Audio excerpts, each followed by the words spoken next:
Esse é o Ancapsu e nós vamos falar agora sobre o voto do ministro Edson Fachin no caso da constitucionalidade do artigo 19 do Marco Civil da Internet. Vocês sabem a decisão da censura.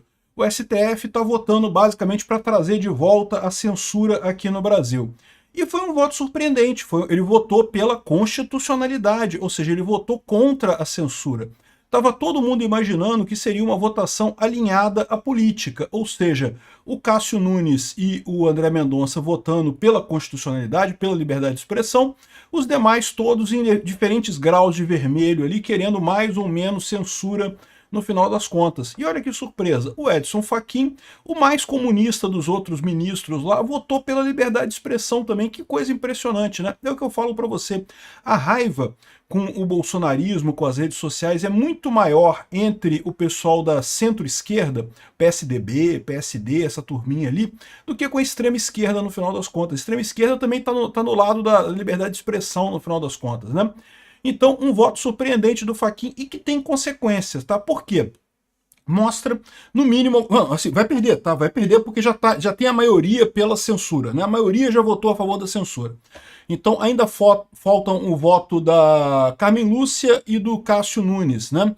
Não vão fazer diferença, já tem maioria já para censurar, para ter a censura. O que a gente não sabe ainda é o resultado final dessa censura.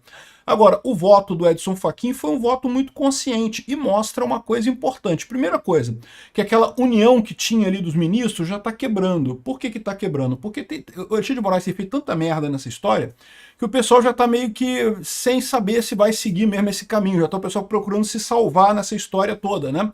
Eu não duvido nada que o Fachin, que nunca foi muito próximo do Alexandre de Moraes, exatamente porque o Alexandre de Moraes é do PSDB, é da centro-esquerda, e o Fachin é da extrema-esquerda, eles nunca foram muito próximos, ele não comprou essa briga do Alexandre de Moraes, né? E no final das contas, o outro motivo para isso é justamente que esse caso é um caso absurdo. O que o Fachin votou aqui é o correto. O que ele fala é o seguinte: todo mundo está injuriado com as redes sociais, acha que tem muito ataque, tem muita coisa, e é verdade. O problema é que não se resolve isso com regras absurdas que levam à censura.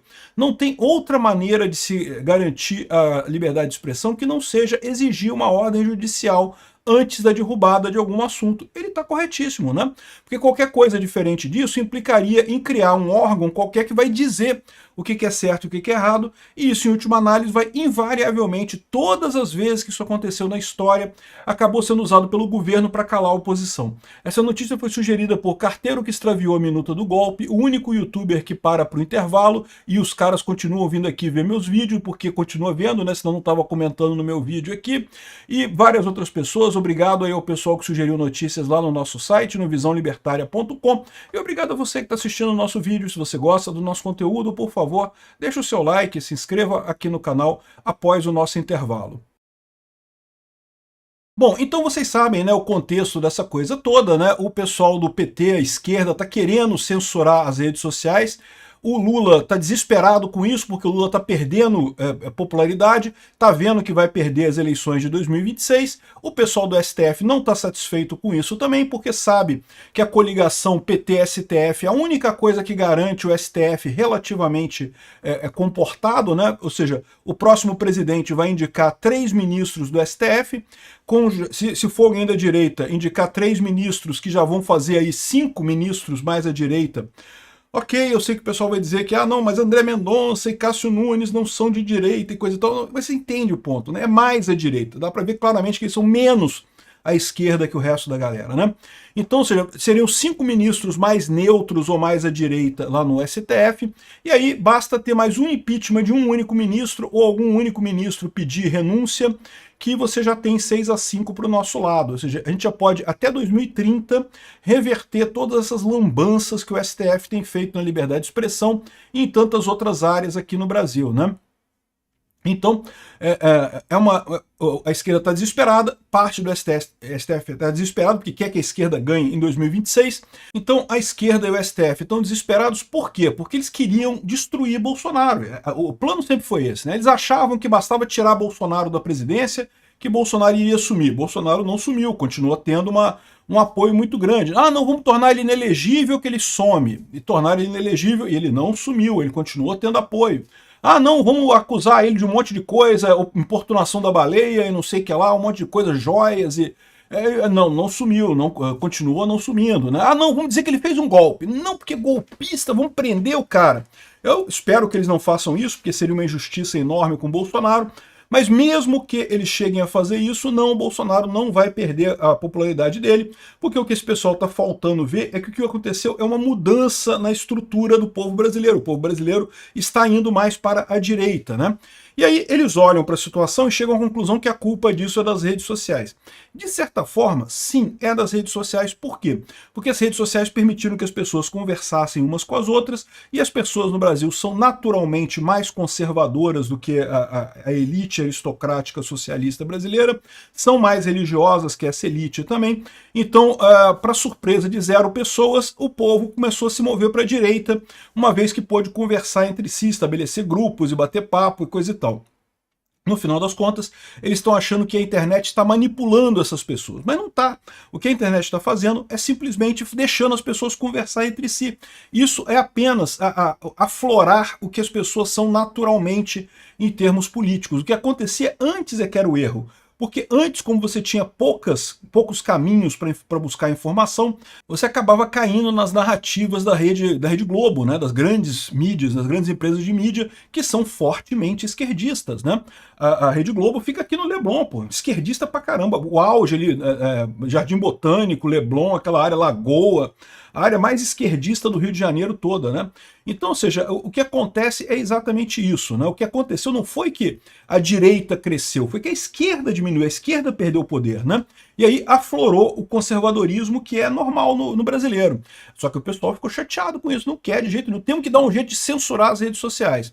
E o maior problema disso, como eu falo para vocês, é que eles vão censurar, não vai adiantar nada, aí o que eles vão fazer? Eles vão censurar mais ainda, vai continuar não adiantando nada, vão censurar mais ainda e não vai adiantar nada do mesmo jeito, só que nesse processo de ficar censurando, vai sacanear um monte de gente que trabalha na internet, como por exemplo eu, né, meu amigo, eu trabalho na internet. Então aqui, ó, responsabilidade das redes. Fachin diverge da maioria e defende a retirada de conteúdo só com ordem judicial. Ou seja, ele votou pela constitucionalidade do artigo 19 da lei de internet, do Marco Civil da Internet. E olha que curioso, né? Porque ele cantou essa pedra, né? Essa decisão saiu agora, no dia 25, no final do dia. Isso daqui, ó, no dia anterior, aqui, ó, pregando no deserto. Em meio ao ativismo de toga, o Fachin prega autocontenção, moderação e respeito às fronteiras do direito e da política. Caramba! Cara, esse cara é excelente, ótimo, ele está com a posição correta, né? Ele está vendo o grande erro do STF, que é ele está invadindo a seara do legislativo, né? De fazer leis, né? Que não é esse o papel dele. E, repara, eu tenho falado que esse caso do Marco Civil mostra muito bem que o STF está agindo errado. Por quê? Porque você vê uma situação impossível. Você tem até aqui 8 votos, e cada um num sentido diferente. Não tem 2 votos iguais. Até o voto do Fachin é um pouquinho diferente do André Mendonça. Ou seja, você tem um monte de voto, cada um num sentido. O que é típico isso? Isso é típico de coisa que tinha que ser legislada, que tinha que ser definida via política, não por via judicial. Via judicial se adequa a situações de sim e não, culpado ou inocente, né? A coisa ali que é meio binária a decisão. Quando você tem uma situação em que você tem 5 votos diferentes, um para cada lado, no caso 8 votos diferentes, um para cada lado, na verdade 9, o voto dele foi o 9º, 9 votos diferentes, um para cada lado, é sinal que tem alguma coisa errada. E o que está errado nessa história é o STF, que até identificou um problema. Você pode até dizer, aliás, o Fachin fala isso no voto dele, que existe sim um problema, que as redes sociais têm um problema de fake news e coisa e tal, mas no final das contas que não é o STF que vai resolver isso. E se assodar, entender que não, que nós temos que resolver porque é um problema urgente, não sei o que lá, só vai resultar em mais tragédia, porque você vai acabar tendo uma decisão que vai prejudicar todo mundo sem resolver problema nenhum no final das contas, né? Então aqui, ó, olha só o que o Fachin disse aqui há poucos dias atrás, hein? Não nos é legítimo invadir a seara do legislador. Ao direito o que é do direito, à política o que é da política. Pô, muito bem dito pelo Fachin. Por mais que seja um comunista, tá com a cabeça no lugar, tá com um ponto preciso aqui. É isso que tem que acontecer. o ministro reafirmou os fundamentos de uma magistratura republicana e deixou clara a sua disposição de nadar contra a corrente dominante entre seus pares. E foi isso que aconteceu na hora de votar na questão do Marco Civil da Internet. Ele disse aqui, ó, a necessidade de ordem judicial para remover conteúdo gerado por terceiros parece-me a única forma constitucionalmente adequada de compatibilizar a liberdade de expressão com o regime de responsabilidade ulterior. A Carmen Lúcia votou depois e acompanhou a maioria também, nenhuma suspeita. Falta agora só o Cássio Nunes votar. Ele provavelmente vai pedir vista desse voto, né? Vai demorar um pouco para votar, né? Então, ele divergiu e teve problema, tá? O pessoal colocou aqui, um voto que contrariou a maioria já formada do Supremo. Fachin posicionou-se ao lado do André Mendonça e possivelmente do Cássio Nunes também, né? Pela tese que as plataformas só devem ser responsabilizadas por conteúdos ilegais se descumprirem ordem judicial prévia, o que é absolutamente correto. Você pode até entender, como o pessoal falou, não, se for um crime, né, terrorismo, não sei o que lá, ok, né? Mas coisas como ataque à democracia, por que é um ataque à democracia? Uma crítica é um ataque? Né? Fica um negócio extremo, né? Aqui, ó, os remédios para os males da democracia devem ser encontrados dentro da caixa de ferramentas da própria democracia. Olha o que eu venho falando para vocês. Qualquer um que se diga ou que se coloque como salvador da democracia e para isso comece a deturpar as regras da democracia, o juiz natural, o devido processo legal, essas coisas todas, esse cara é automaticamente um ditador. Ou a democracia sobrevive com as próprias regras dela, com a própria força dela, ou ela já morreu, ela já não existe. Né? E o Fachin está falando aqui abertamente isso daí, né? Ou seja, no final das contas, o placar está 7-2, agora 8-2, falta só o voto do Nunes Marques, o possível é que termine 8-3, mas de qualquer forma a maioria ganhou, mas não diminui a importância desse voto, tá? Por quê? Porque o fato é o seguinte, é o primeiro voto inesperado nessa história. Porque, vamos combinar, o André Mendonça e o Cássio Nunes, o pessoal já esperava que eles iriam divergir. Os outros ministros todos acompanharam direitinho lá, pianinho, ao receituário da esquerda. O Fachin botou o pezinho para fora ali e falou, olha, eu não vou entrar nessa brincadeira não. Não sei se ele está com medo também de não poder mais ver o Mickey, né, ver a Disney, porque lembra, né? O processo lá nos Estados Unidos é justamente contra juízes ou pessoas, de forma geral, que vão contra a liberdade de expressão e as empresas americanas, né? Talvez o Fachin goste muito do Mickey, né? E não está querendo ficar por fora disso daí. É uma possibilidade também. Então, qual que é a importância dessa história? Como eu falei, primeira coisa, o voto do Fachin acaba tendo um peso grande por ele ser da turminha da esquerda. Outra coisa, o voto do Fachin quebrou a expectativa do pessoal, deu um chacoalhão nisso daí, que tá todo mundo esperando que ia ser muito moleza para isso e não vai ser mais, né? Aliás, teve briga aqui, ó. Não, tá aqui, ó. Peraí, esse daqui, ó. O Moraes, desatento ao voto de Fachin, pede retificação de uma menção ao voto dele, mas a menção não havia sido feita. Ou seja, o Alexandre Moraes ficou até desorteado. Não pode, que negócio é esse? Ou seja, tá mostrando um racha, né? Tá rachando o STF. Que eu tô vendo que já há algum tempo que a gente tem notado esse tipo de discordância no STF. Isso não era comum. Durante o governo Bolsonaro, o STF estava uníssono. Não tinha uma vozinha, um pio fora do padrão lá esquerdista contrário ao Bolsonaro, né? Então isso aqui é importante por isso. E por que é importante também na questão do voto? Porque lembra que a gente vai ter, no final das contas, 11 votos diferentes. Cada voto num sentido diferente. E aí, como é que vai ser a decisão final disso, né? Porque se fosse no parlamento, você tem mecanismos para fazer isso. Você faria um substitutivo, votaria o substitutivo e não sei o que lá. Né? Mas no judiciário não tem isso, porque o judiciário não foi feito para regular as coisas. O judiciário foi feito para decidir, não para regular, né?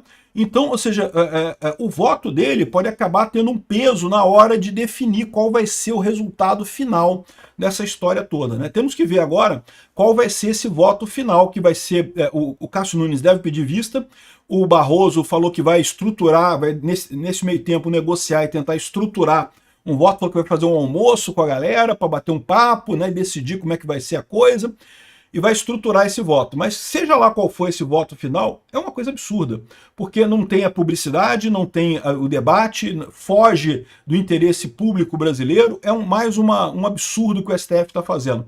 Parabéns ao Fachin pelo posicionamento, é o posicionamento correto.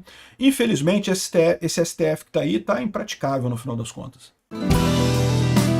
Obrigado por assistir o vídeo até o final. Além de curtir, compartilhar e se inscrever no canal, considere se tornar patrocinador com valores a partir de R$ 1,99. Clique no botão Seja Membro abaixo para saber as condições e vantagens de patrocinar o canal. Mais informações sobre o nosso projeto, visite nossos sites indicados na tela.